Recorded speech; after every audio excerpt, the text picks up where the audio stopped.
तो जय श्री राम, राधे राधे। मैं ईशा पुत्री अशोक कुमार अरोड़ा जी की आप सब लोग मेरी वीडियोस देख रहे हैं। मेरा क्या कसूर, मेरी जिंदगी का सच। जी हाँ, वो एक वीडियो नहीं है, वो मेरी जिंदगी का सच है जो मैं आज तक 12 साल मेरी फैमिली का टॉर्चर झेलती चली गई और इनके कारण और पड़ोसी और जो इनके कांटेक्ट में रहते थे उनके द्वारा मैं टॉर्चर होती चली गई।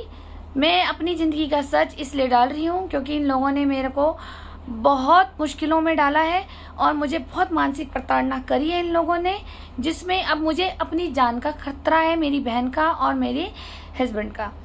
तो आपने मेरी जो वीडियोस देखी है, मेरा क्या कसूर मेरी ज़िंदगी का सच, इसके लिए बहुत बहुत धन्यवाद। और जो नहीं देख पा रहे हैं या नहीं देखा है तो वो मुझे फेसबुक ईशा बेरी और यूट्यूब चैनल ईशा बेरी के नाम पर वहां पर जाकर मुझे फॉलो कर सकते हैं। उसमें मैं अपनी ज़िंदगी का सच डाल रही हूँ और आप मेरे साथ कंटिन्यू बने रहें वीडियो में।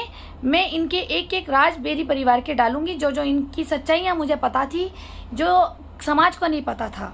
मेरा कोई उद्देश्य ऐसा नहीं था कि मैं इन लोगों को बदनाम करूं, तभी मैंने 12 साल तक इनका टॉर्चर झेलती चली गई। जी हाँ, इतनी मानसिक प्रताड़ना मुझे हुई कि जिसके कारण मेरा बचना मुश्किल था। मुझे मानसिक प्रताड़ना होने के कारण मुझे autoimmune disease systematic lupus हुआ, जो जानलेवा बीमारी है, और मुझे भगवान ने जिंदा रखा, इनकी मंशा पूरी नहीं होने दी। अब मैं आपको वीडियोस बताती हूँ, आगे अपना सच बताती हूँ।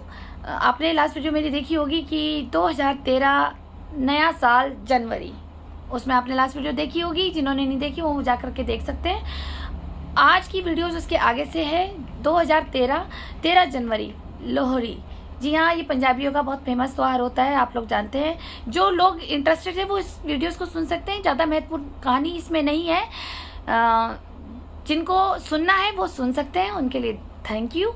जिनको नहीं सुनना है या जिनको लग रहा है कि टाइम वेस्ट होगा, और वैसे भी ये आज का इम्पोर्टेंट वीडियोस नहीं है, सिर्फ लोहरी के ऊपर है, क्योंकि ये वही लोग जान सकते हैं जो पंजाबियों में लोहरी बनाते हैं। स्पेशल आप लोगों के बीच में मैं शेयर कर रही हूँ। मैं इसलिए शेयर कर रही हूँ कि मेरी जिंदगी का रोज का एक एक पन्ना आपके सामने खुले कि मेरे साथ क्या हुआ है।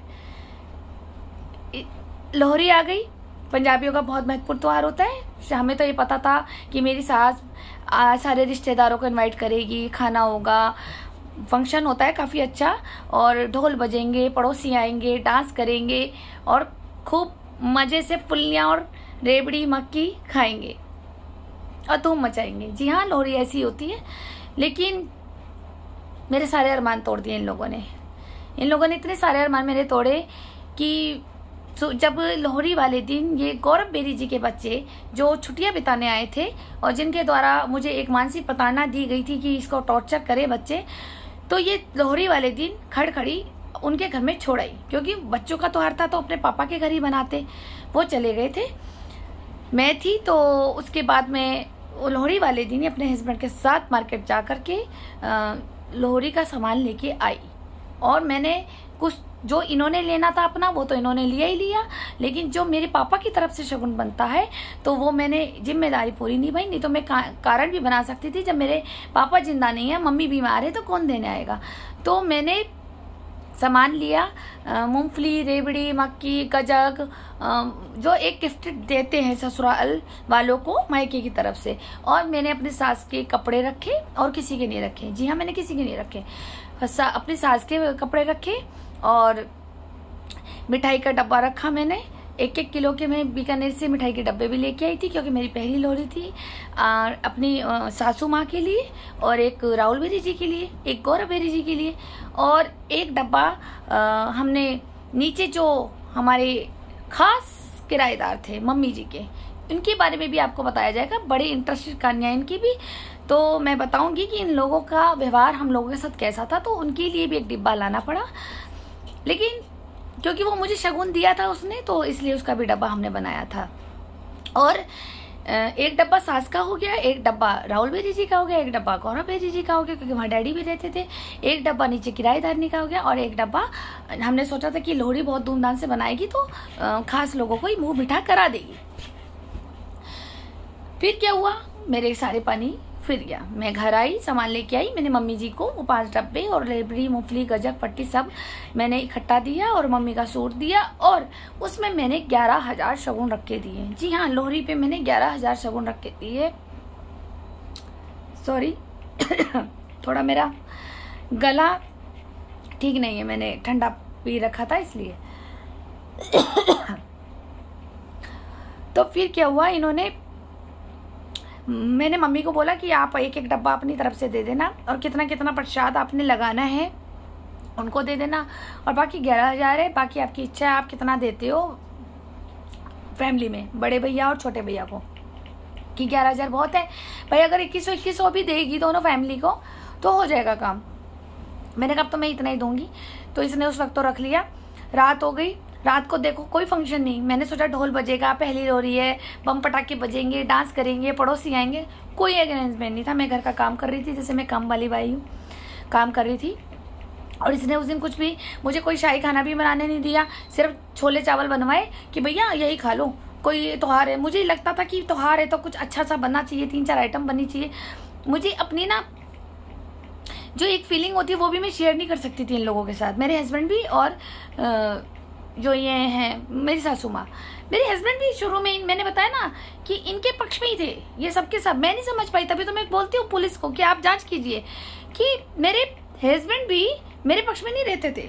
ऐसा लगता था जैसे मैं इसकी दुश्मनी आई हूँ इसके लिए, या ये मम्मी के साथ अपनी प्लानिंग प्लॉटिंग करते थे पीछे जाके, या मेरे को पागल करने में दोनों लगे हुए थे, मुझे नहीं पता। ठीक है, तो कहते हैं ना नाटक तो किसी का भी पकड़ा जाता है। अब नाटक मैं नहीं समझ पाई, क्या नाटक है इसका तो भगवान जानते हैं। अगर मेरे साथ मेरे हस्बैंड ने भी धोखा करा तो ये भी भुगतेगा, क्योंकि 2 चेहरे होते हैं, समाज के आगे अच्छा और अपने पार्टनर के साथ बुरा, ये होता है। मैं जो झेलते हैं ना उसे पता होता है, दूर के दूर तो सुहाने लगते हैं, अरे वाह इसका पति तो बहुत अच्छा है, इसे तो राम मिला है, ये तो उसे पता होता है ना कि ये राम मिला है इसे या शैतान मिला है, ये तो वाइफ को पता होता है, जिसके से वो जिंदगी बितारी होती है। सिर्फ मेरा एक जिंदगी का मकसद जिंदा जो हूँ सिर्फ इसलिए हूँ कि मेरी सांसें चल रही है। जी हाँ, बाकी मुझे नहीं पता मैं जी कैसे रही हूँ, मुझे खुद को नहीं पता। लेकिन मेरे साथ इन्होंने ये भी मेरा दिल तोड़ा, जो मेरे अरमान थे शादी से पहले की बहुत अच्छी धूमधाम से लोहड़ी बनेगी। फिर रात को इसने लेट नाइट 11 बजे लोहड़ी जलवाई। देखो, जब सारे पड़ोसी गंगा विहार में सो गए, ठंड का टाइम होता है हरिद्वार में, वैसे भी ठंड बहुत होती है कोहरे वाली, तो पहले तो ये चली गई खड़खड़ी वहाँ पे गौरव भैया के यहाँ, वहाँ पे इर्द गिर्द जो भी लोहड़ी बनाई जाती है वहाँ पे ये तमाशा देख करके आए हैं लोहड़ियों का। उसके बाद ये रात को लेट आई 10 बजे, फिर हमने लकड़ी वकड़ी लगाई और फिर हमने लोहड़ी जलाई। इतनी लोहड़ी थी, कोई इतनी बड़ी भी नहीं थी, इतनी सी लोहड़ी जलवा दी इसने। जो होता है मजदूरों का वो जो जिसमें सीमेंट डालते हैं उसमें इन्हें लकड़ी जलवाई और हमने फेरे करे और प्रसाद डाला। तो जब हम सबको प्रसाद दे रहे थे, और कौन था, मम्मी थी और नीचे वाले किराएदार थे, ऊपर वाले किराएदार थे, कोई पड़ोसी नहीं था। रात को कौन होता है 11 बजे, कोई डोल नहीं था, कोई कुछ नहीं था। और प्रसाद हमने पूजा वूजा कर ली। तो उसके बाद मैंने जब मम्मी को प्रसाद दिया तो मम्मी ने ऐसे हाथ मिलाए। मैं उसी वक्त डर गई थी गेट पे, ये गेट पे बैठी हुई थी। मैंने कहा इसे खुशी नहीं हो रही है, मेरी बहू की पहली लोहड़ी है, मैं इसे आशीर्वाद दूं। मैंने पैर छुए, खुश रहो, बस इसने ये बोला। इसकी गवाह है वो किराएदार, वो भी देख रही थी कि अपनी बहू को कैसे हो। फिर मैंने उसको भी प्रसाद दिया, उसको पैर छुए, उन्हें कहा खुश रहो, भगवान जल्दी से अब तेरी गोद भरे हैं। उसने मुझे ऐसे आशीर्वाद दिया। तो मैं जब और भी उनके हस्बैंड और जो भी अंदर बच्चे वगैरह थे सबके प्रसाद देती गई और उनके हस्बैंड के भी पैर छुए, तो उन्होंने तब भी मुझे लोहड़ी के 500 रुपये रखे हैं किराएदार ने। फिर मैं ऊपर आई, खाना वाना मैंने दिया। तो खाना वाना मुंह फुला हुआ था इसका बहुत ज़्यादा। वो तो इतने में वो नीचे वाली दीदी भी मुंह मीठा कराने आ गई, रसगुल्ले देने आ गई हमें कि ईशा ये ले लो, मुंह बिठा कर ले, तेरी पहली लोहड़ी है। अब मैंने ही गेट खोला था, मैंने कहा मम्मी आप पकड़ लो। बोली नहीं भैया ईशा पकड़ेगी, अब ईशा तो मालकिन हो रही है इस घर की, पता है तेरे को। ये सुबह काके के साथ गई, काका माँ को लेके नहीं गया ज्वालापुर है, लोहड़ी में ये सामान लेके आ गया। माँ को नहीं पूछा इसने कि आप भी चल रही हो क्या, बीबी को ले गया और बीबी अपनी मर्जी से ले आई। मक्की, रेबड़ी, मूंगफली जो इसको लाना था अपना मनपसंद सब ले आई है। मैंने कहा जो आपकी तरफ का था वो आपका बेटा लाया, जो मेरी तरफ का था वो मैं अपने लिए लाई। ठीक है ना। फिर मैंने कहा मम्मी आप ले लो। नहीं नहीं नहीं नहीं, तू मालिक, भैया तू मालिक है, तू मालिक है। मतलब वही खाना लगा हुआ है, हमने खाना नहीं खाया। लोहड़ी के 11 बजे लोहड़ी बने थे। सोचो 11:30 बजे, 11:45 बजे हम लड़ रहे हैं त्योहार वाले दिन, पहली लोहड़ी पे लड़ रहे हैं कि नहीं वो रसगुल्ले लेके खड़ी है।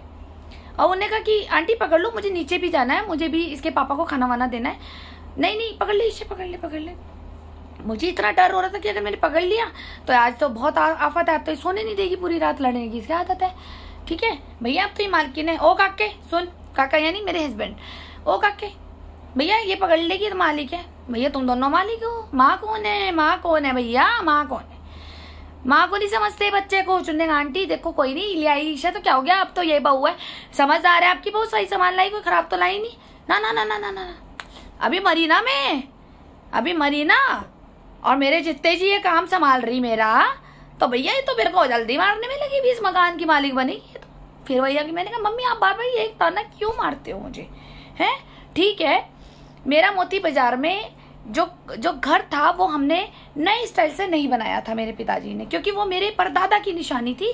परदादा के टाइम से जैसे मकान बनता चला आ रहा था, हम उसी मकान में रह रहे थे। मेरे पापा को वही अच्छा लग रहा था, पर ये मुझे ताना मारती थी, तेरी औकात वो है, तेरी ऐसे गरीबों वाली घर में जगह है। तो मैं अपनी सास रूमा बेरी से पूछना चाहती हूँ, मैं राहुल बेरी से पूछना चाहती हूँ, मैं सारी बेरियों से पूछना चाहती हूँ। जब मैं गरीब घर की थी, मेरा घर टूटा हुआ था, मेरा घर में कुछ नहीं था, जबकि मेरे पापा बेचल एम्प्लॉयड टर्बाइन इंजीनियर थे, तो उसके बाद भी आप लोग ये कहते हो मैं गरीब घर की हूँ। तो मैं ये कहना चाहती हूँ, तो इस गरीब घर के घर में तुम्हारी रूमा बेरी जी आई थी मांगने मुझे, मैं खुद चल के नहीं आई थी सचिन बेरी के साथ। और क्या दिया इन लोगों ने मुझे, सारे के सारे इनके घर में नार्सिसिस्टिक पर्सन है, हर किसी को हर इंसान टॉर्चर करता है इनके घर में। अपनी गलती कोई नहीं मानेगा, कोई भी गलती हो, कुछ भी बात कहता हो तो तूने किया, कोई भी कहता तूने किया, चाहे इनकी माँ हो, चाहे इनके ये राहुल बेरी जी हो, चाहे इनके बेटे हो, चाहे मेरा पति भी हो, ये सब एक साथ नार्सिसिस्टिक पर्सन है। इतना टॉर्चर करते हैं, अपनी गलती भी खुद करते हैं और मानते भी कोई नहीं है। इन्हें भगवान का डर नहीं है,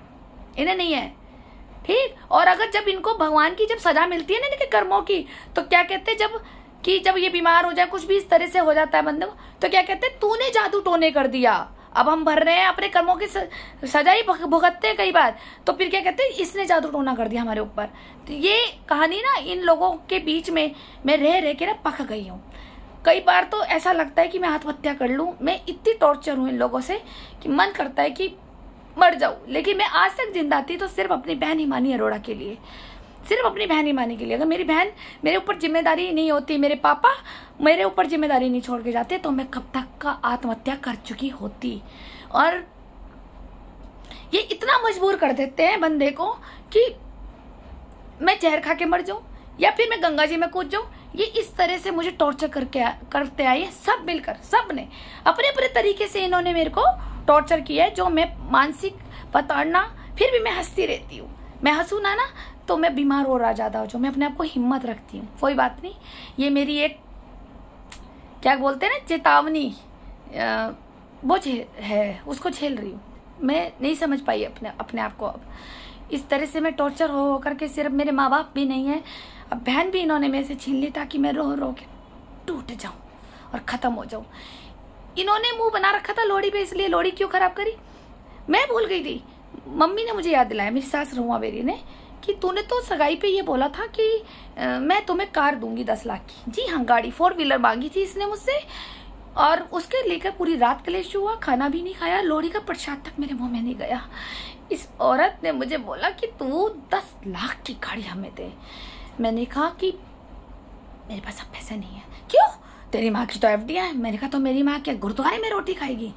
बोलियो ये तू तो जवान खोलने लगी, तो क्या हम तुझे रोटी फ्री में खिलाएंगे यहाँ पर? हैं, मेरा लड़का क्या तुझे फ्री में रोटी खिलाएगा क्या, या हम तुझे फ्री में रोटी खिलाएंगे यहाँ पर? और तू हमारे घर में रह रही और हमारी रोटियां खा रही 3 टाइम की, तो तुझे क्या, तू कुछ देगी नहीं हमें? मैंने कहा मैंने तो शादी करी। काय की शादी? मैं ना मानती शादी वादी। शादी करी शादी करती है ना, तो जब तेरे बाप का पैसा है तो गाड़ी दे हमें। तूने मुझसे वादा करा था, और जबकि शादी से 3 दिन पहले 1.5 लाख रुपए रूमा बेरी जी ने मुझसे रॉयल इनफील्ड के लिए थे, मैंने जो पीएनबी बैंक से ट्रांसफर करे थे इनके अकाउंट में, तब इसने शादी के लिए हाँ कर दी थी, क्योंकि तीसरे दिन ये मेरी कह रही थी मैं तो शादी ही तोड़ रही हूँ। मैंने इसको ये कहा था कि ठीक है मैं आपको लोहड़ी पे 4 व्हीलर दूंगी। मैं देती, चलो मैं देती, कुछ भी करती, मैं जॉब करके देती, मैं कैसे भी करती, खुशियाँ हम दोनों मिलके कर लेते, चाहे मैं किस्तें कैसे भी भरती अपनी, ठीक है। लेकिन मैं गलत कार्य से तो नहीं करती, मैं जॉब करती हूँ, इतना तो हुनर है मेरे पास, मैं पढ़ी लिखी हूँ। लेकिन इसने मुझे ये कहा कि गाड़ी चाहिए, गाड़ी का इशू बन गया। मैंने कहा नहीं, इसने खाना नहीं खाया, ना हमें खाने दिया ठीक से, ना प्रसाद लोहड़ी का गया। और वो मैं रोती रोती पूरी रात सो गई कि मैंने वो लोहड़ी से भी मुझे नफरत हो गई। कहाँ मैं शादी से पहले इतने धूमधाम से लोहड़ी बनाती थी, डांस करती थी, इतना अच्छा लगता था, लेकिन वो लोहड़ी से भी वो एक एक पल मुझे याद आते हैं। वो इसकी बदतमीजी की लैंग्वेज, वो चिल्लाना, डराना, एंग्जाइटी बिठा देना घर दिल के अंदर। दिल मेरा भागता था। आज जिसको मैं एम्स हॉस्पिटल से मेरा इलाज चल रहा है इन लोगों की वजह से। और औरतें इकट्ठे करती है, पिटवाती है पड़ोसियों से, धमकियां दिलवाती है। ये है इनका बेरियों का परिवार। इन्होंने मुझसे गाड़ी ऐसे मांग ली जैसे खिलौना था। और फिर इसने मुझे कहा, देखो क्या पॉइंट बोला कि जिस कमरे में तू सोती है ना उस कमरे का किराया भी 5,000 है एक। मैं अगर किराए पे चढ़ा दूं ना तो 5,000 किराए में मिलते हैं एक कमरे के। जो ऊपर का एक कमरा चढ़ा रखा ना मैंने, देख वो भी 5,000 देता है ना किराएदार। तो तू भी बेडरूम में सोती है, मेरे मकान में सोती है, इसका किराया दे मुझे 5,000 दे। मेरे हस्बैंड खड़े तमाशा देख रहे हैं, पता नहीं डरपोक थे या माँ के साथ मिले हुए थे, ये तो परमात्मा जानता है, मैं नहीं जानती। मैं अकेली स्ट्रगल करती रही, मुझे मजबूर किया गया। मैं आज जो बोल रही हूँ, फिर कहते हैं बहुए तेज आई है, इसकी जुबान इतनी लंबी है। अरे जब मेरे पक्ष में मेरा पति नहीं बोलेगा, मेरी फैमिली मेरे साथ नहीं है, दादी बुआ ये भी तमाशा देखते रहे, है कौन था मेरे पक्ष में? मेरी बहन छोटी थी उस वक्त, तो 2012 में, 12 और 13 में, तो कौन मेरे पक्ष में बोलता? कोई नहीं। मैं अकेली घुटती रही, माँ बीमार थी, मैं अपना दर्द किसी को नहीं बता सकी। हाँ, अपनी फ्रेंडों को बताया, एक दो को फोन करके मैं उन्हें बता देती थी। जब ये लोग खड़खड़ी चले जाते थे तो मेरा सारा दिन फोन बंद रखाती थी। और यही आदत मेरे हस्बैंड की है, यही आदत मेरे हस्बैंड की है। जैसे इसकी माँ कहती थी ना घर में फोन नहीं बजना चाहिए, यही मेरा हस्बैंड कहता है, घर में फोन नहीं बजना चाहिए, मेरा सारा दिन फोन साइलेंट रहता है। तो इस तरह से मुझे मानसिक प्रताड़ना देते हैं। सबका DNA एक है, आधे पागल है, भगवान जाने आधे पागल है या फिर दिखावा है चालाक पंथों का। तो ये तो फिर तो मनोरोग विभाग में चेक होने चाहिए ये पूरे। इन लोगों ने इतना परेशान किया मुझे, आज मुझे मजबूरन आप लोगों के बीच में आना पड़ा। आप लोगों के बीच में क्या करूं मैं? मेरी बच्ची मुझसे दूर कर ली, मेरी घर में आग लगा दी प्रॉपर्टी को छीनने के लिए। अभी कार भी चाहिए थी, इन्होंने कहा कि अरे माँ को पैसा देती है ना तो माँ को भी मार दो, माँ को भी मार दो और बहन को भी मार दो, तो इनके हिस्से का भी पैसा हमारे पास आ जाएगा। पूरी प्लानिंग प्लॉटिंग थी। अब मुझे अपने पिता के घर में लोग जाने नहीं देते। मैं पूछना चाहती हूँ सरकार से कि मेरे पिताजी के घर में क्यों नहीं जाने देते। मैं 5 साल से अपने पिता का श्राद्ध नहीं कर पाई उस घर में। मैं श्राद्धों में बोल रही हूँ, ठीक, कि मेरे पापा के मकान में मैं वहाँ पैर भी नहीं रख सकती। वहाँ मुझे खतरा है जान का। मोहल्ले के लड़के वहाँ खड़े रहते हैं मुझे मारने के लिए। क्यों? मैं सरकार से जानना चाहती हूँ, प्लीज मेरी मदद कीजिए। मेरे को रीजन बताएं, मुझे रीजन बताएं कि कारण क्या है जो मेरे को उस प्रॉपर्टी में जाने नहीं देते। क्या रूमा बेरी ने ले ली अंडरटेकिंग, या राहुल बेरी ने ले ली, या फिर हमारे जेठ जी जहाँ बदमाशों के बीच में बैठते हैं, बड़े बड़े से दबंग भू माफिया जिनके बीच में बैठते हैं, या उनके अंडरटेकिंग है, या वो अपने जो उनका मित्र है खास, उनका पार्टनर, या उनके बीच में बैठते हैं, उनके बीच में बैठते हैं, क्या वो लोग हैं? आप, मैं सरकार से कहूंगी प्लीज खुलकर जांच करिए, मुझे न्याय चाहिए, प्लीज सुनिए मेरी बात को, वरना हर एक लड़की का घर बर्बाद हो जाएगा। अगर आज मेरे साथ इंसाफ नहीं हुआ तो कोई भी बहन मेरा दुख सुन करके हो सकता है बच्चियां डर जाए और कभी शादियां ना करे। और जब शादियां नहीं होगी तो आपके कुल के वंश कभी नहीं बढ़ेंगे।